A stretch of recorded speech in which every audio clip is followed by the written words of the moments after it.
Bonjour, mon nom est Chantal Larivière. Je suis enseignante franco-ontarienne et je suis aussi une maman québécoise de 3 filles.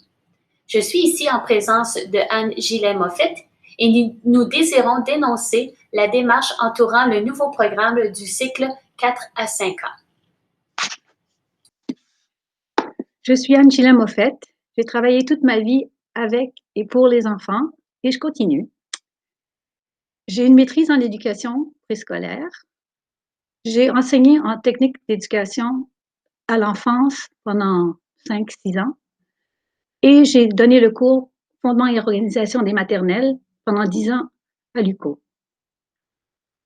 J'ai aussi 9 petits-enfants charmants qui ont été dans notre système public.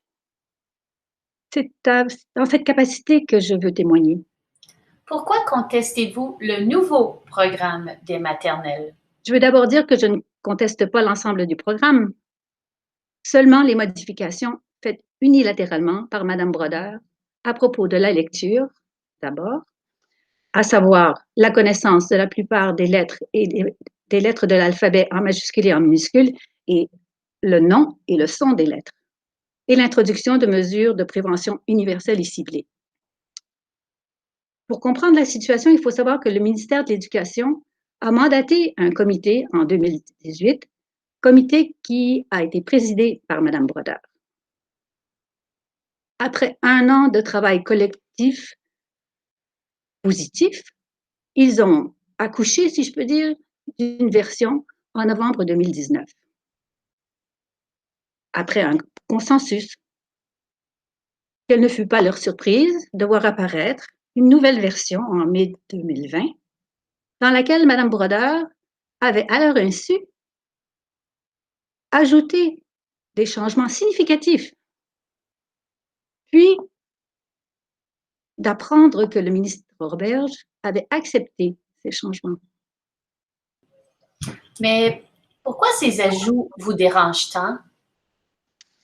Cela me dérange parce que c'est contraire à l'esprit du programme tel que conçu démocratiquement par ce comité. Ça en change les orientations et les intentions. Ça devient un programme basé sur la matière plutôt qu'un programme intégral de développement. C'est un changement de cap important qui va avoir des impacts énormes sur les pratiques. De quel impact parlez-vous? On sait que l'idée que l'enseignante se fait de l'enfant va déterminer toutes ses interventions.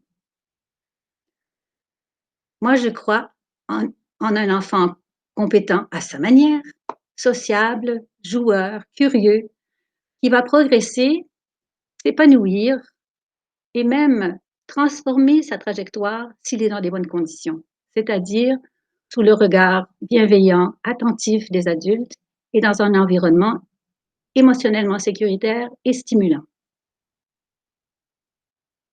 Madame Brodeur, elle voit les enfants de 4 ans comme des futurs décrocheurs potentiels qu'il faut mettre vite sur le droit chemin.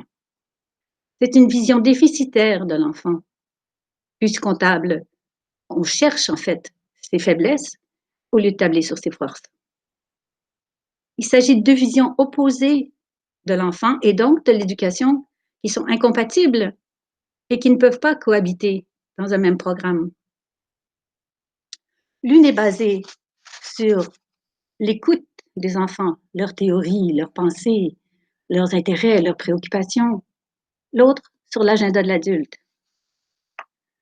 Dans la première, on conçoit les activités et situations en fonction de nos observations. On profite des moments spontanés, si riches pédagogiquement et au niveau humain. Les enfants peuvent faire des choix.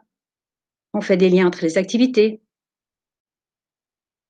Dans la seconde, les éléments à apprendre sont prédéterminés, séquentiels et obligatoires.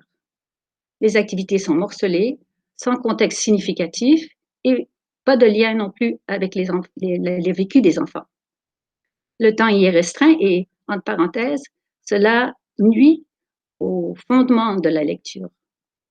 Et on ne fait pas de lien entre les activités. On ne peut pas être contre la prévention.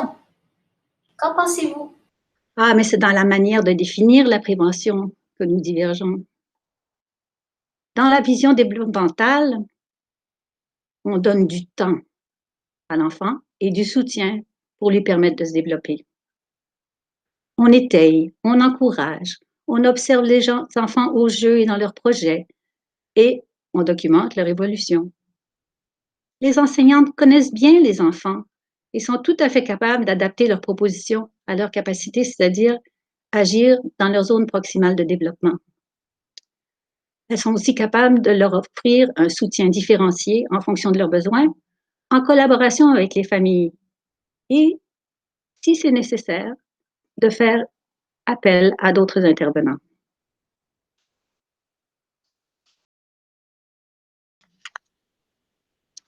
Et par rapport à la lecture, c'est important d'initier les enfants à la lecture à la maternelle, n'est-ce pas? Nous voulons tous que les enfants deviennent des bons lecteurs. C'est dans la manière de soutenir l'émergence de l'écrit que nous différons. Dans les maternelles centrées sur l'enfant, les enseignantes conçoivent de façon intentionnelle des expériences autour du langage et de l'écrit, qui amènent progressivement les enfants à devenir des lecteurs qui lisent facilement. Elles stimulent l'intérêt de l'enfant pour l'écrit en créant un environnement favorable, jeux symboliques, conversations authentiques, chansons, comptines, un coin lecture, un coin dessin-écriture, plein de petits papiers de couleurs et intéressants, attirants, et d'outils scripteurs. Des outils scripteurs dans les coins de jeu, de toutes sortes de lettres magnétiques, tampons, puzzles, casse-tête, pardon, etc. Bien sûr, les enfants vont découvrir les lettres, mais à leur rythme. Ils vont les utiliser dans des mots significatifs pour eux. Papa, maman, je t'aime, écrit TME en orthographe rapprochée. Leur prénom, le nom de leur chien. Mais les enfants ont besoin d'acquérir beaucoup d'autres habiletés que les lettres. Les notions spatiales, les notions temporelles, les composantes d'une histoire, les relations cause à effet, la perspective de l'autre pour faire des références, l'utilisation de symboles, et j'en passe. Ceci s'acquiert à travers la psychomotricité et le jeu.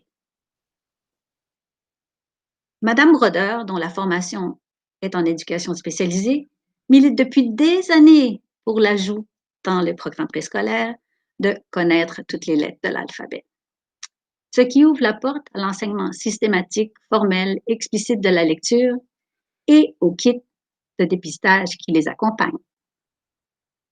Elle insiste beaucoup sur la conscience phonologique qui se prête à toutes sortes d'exercices.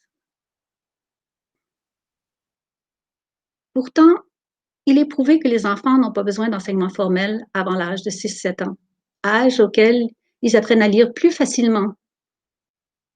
Et on sait qu'il n'y a pas de différence à long terme significative dans les résultats en lecture et écriture par rapport aux programmes plus didactiques et les programmes plus axés sur le jeu. D'ailleurs, ceux-là ont une petite avance au niveau de la compréhension. Si cela vous intéresse, vous pourriez consulter l'article de Sogate dans Too Much Too Soon et bien d'autres recherches, évidemment. D'ailleurs, ce type d'enseignement académique peut même nuire à certains enfants, les jeunes garçons et les enfants de milieux défavorisés. Et là, vous pourriez lire Hirsch-Pasek. L'approche prônée par Mme Broder favorise le type de formation et de trousse qu'elle propose déjà dans le milieu et qui se réfère à des études seulement en adaptation scolaire. Elle n'est pas une spécialiste de l'éducation préscolaire.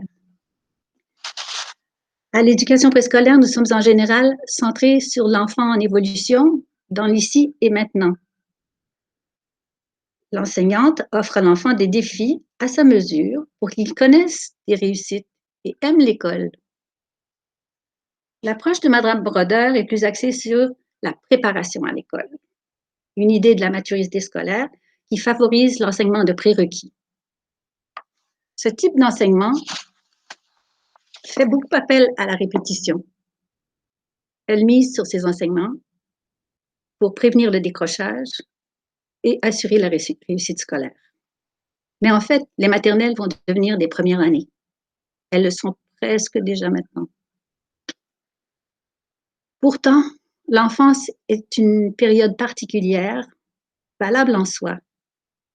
Et à force de trop regarder l'avenir, on en oublie l'enfant qui est devant nous. Qu'en est-il de l'autonomie professionnelle? Dans notre vision, les enseignantes ont le droit, selon la loi de l'instruction publique, d'adapter leur stratégie pédagogique aux enfants qui sont devant elles. Dans l'approche prônée par Mme Brodeur, elles vont se faire imposer des programmes, des méthodes et un matériel didactique. Cela se fait déjà d'ailleurs. On va tendre vers l'uniformisation des pratiques et une certaine hiérarchisation des professions. Ceci est déjà en cours. Les annonces d'outils de prévention en attente d'approbation, même dits facultatifs, me font peur. Qu'est-ce que ces ajouts changent au niveau de la salle de classe? La vision de l'enfant détermine le milieu qu'on va lui fournir. Celui-ci va conditionner en fait ses comportements, sa curiosité, sa motivation et tous ses apprentissages cognitifs et sociaux. Dans la première version, les enfants choisissent, explorent, manipulent des objets concrets, se posent des questions, font des hypothèses, les vérifient, bougent, interagissent et l'erreur fait partie du processus d'apprentissage. Dans la deuxième, les enfants sont plus souvent assis, écoutent et répondent aux questions, ont surtout accès à des sources secondaires et abstraites d'informations et les notions sont décontextualisées et l'erreur est sanctionnée. D'ailleurs, il y a une très grande différence entre des activités dites ludiques et le vrai jeu. Ce portrait que je trace donne une idée des enjeux. Les enfants vont vivre une expérience beaucoup plus scolaire que préscolaire. Ma position est étayée par 50 ans de fréquentation de jeunes enfants, d'études et de lectures sur leur développement. Mais vous n'êtes pas obligé d'être d'accord avec moi. Vous savez, moi, ma pédagogie idéale, c'est celle de Reggio Emilia. Et là, on s'en éloigne énormément. Mais qu'est-ce qui vous choque dans le processus de la rédaction et de l'adoption de ce nouveau programme? Il y a eu des irrégularités dans le processus et c'est ça qui me choque. Je le répète, Mme Brodeur, sans consultation aucune avec son comité, a imposé ses objectifs. La connaissance de la plupart des lettres, de l'alphabet et le dépistage à tout prix. Elle se réfère à un seul corpus de recherche, ignorant les voix des autres scientifiques. Plusieurs questions me taraudent. On peut se demander, alors là je les lis parce qu'il y en a trop, pourquoi n'avoir pas respecté le processus démocratique dévolu au comité? Pourquoi avoir outrepassé les commentaires et propositions de ses membres? Pourquoi ne leur avoir pas permis de donner leur avis sur la version du 20 mai? Pourquoi cette préséance à une seule personne, Mme Brodeur? Est-ce que les commentaires et propositions des enseignantes et des enseignants qui ont expérimenté le programme à l'essai ont été entendus? Est-ce que toutes les données de recherche ont été examinées? Est-ce que les avis des experts du développement et d'éducation préscolaire ont été considérés? Est-ce que les recommandations des experts du ministère de l'Éducation engagés dans la rédaction du programme ont été écoutées? Toutes ces questions expliquent la problématique qui entoure l'approbation du programme cycle du préscolaire et justifient d'en suspendre l'approbation et de revenir à la table de dessin. Que le ministre ait entériné cela me chagrine profondément pour les enfants du Québec. Bonjour, mon nom est Chantal Larivière. Je suis enseignante franco-ontarienne et je suis aussi une maman québécoise de 3 filles. Je suis en présence de Anne Gillet-Moffett et nous discuterons pour dénoncer la démarche entourant la création du nouveau programme cycle 4 à 5 ans. Bonjour, mon nom est Chantal Larivière. Je suis enseignante franco-ontarienne et je suis aussi une maman québécoise de 3 filles. Je suis ici en présence de Anne Gillet-Moffett et nous désirons dénoncer la démarche entourant le nouveau programme du cycle 4 à 5 ans.